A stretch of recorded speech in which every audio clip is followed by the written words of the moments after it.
Dans le prochain épisode de Un si grand soleil, tandis qu'Inès accepte de travailler au camping, Sabine et Dimitri échangent un baiser.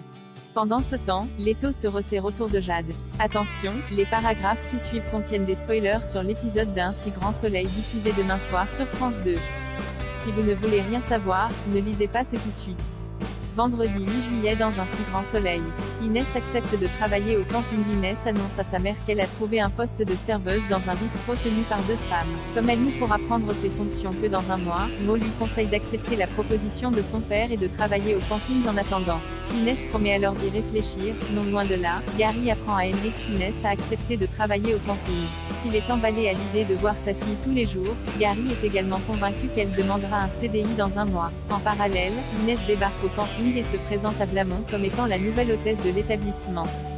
Sans savoir qu'elle est la fille de Gary, celui-ci le décrit comme un patron chiant qui se prend pour le roi du marketing.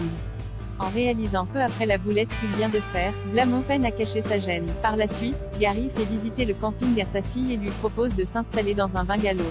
Seulement, Inès décline et préfère rester en ville pour profiter de ses amis. Sabine et Dimitri échangent un baiser. Dimitri appelle Sabine pour prendre de ses nouvelles, laquelle confie qu'elle a du mal à se faire à l'idée d'avoir eu une aventure avec un malade. Pour lui changer les idées, Dimitri l'invite à une expo après les cours. De son côté, Clément appelle Claudine pour savoir comment elle se porte. Après avoir assuré être en pleine forme, l'avocate fait des éloges sur le docteur Alphand et saisit cette opportunité pour questionner son ex-mari à son sujet. Dans l'après-midi, Sabine et Dimitri passent un moment plein de complicité au musée. Tandis que la prof de maths le remercie de lui avoir changé les idées, Dimitri assure qu'il a été très heureux de passer du temps avec elle. En guise de réponse, Sabine l'embrasse. À proximité de là, Baker parle à Alain du béguin de Claudine pendant qu'ils sont chez le barbier. Mal à l'aise, le médecin a très bien senti qu'elle le draguait et ce d'autant plus qu'elle lui a offert un parfum pour le remercier.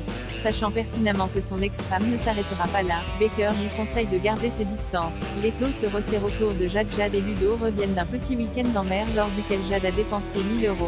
Gêné, le soigneur aurait préféré qu'elle utilise cette somme autrement, mais Jade préfère en profiter pour faire plaisir aux gens qu'elle aime bien.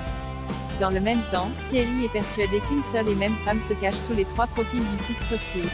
Comme le logiciel de reconnaissance n'a rien donné, le policier veut lui tendre un piège en créant un faux profil client pour tenter de l'appâter. De son côté, Ludo raconte à Alice que son histoire avec Jade commence à devenir sérieuse. Dans la mesure où il craint la réaction de Jade lorsqu'elle découvrira son passé d'escorte, Alice lui conseille de ne pas faire la même erreur qu'avec Noémie et d'avoir une discussion avec elle rapidement. Jade reçoit quant à elle une proposition d'embauche pour faire des ménages lorsque son complice l'appelle pour lui donner rendez-vous dans un bar. Sur place, elle remarque immédiatement son visage tuméfié. En effet, le jeune homme s'est fait tabasser par un individu à qui il doit de l'argent. Pour rembourser sa dette de jeu, il aimerait donc se lancer dans le plan de José, mais Jade pense que c'est beaucoup trop risqué. Malgré tout, il est prêt à se lancer seul.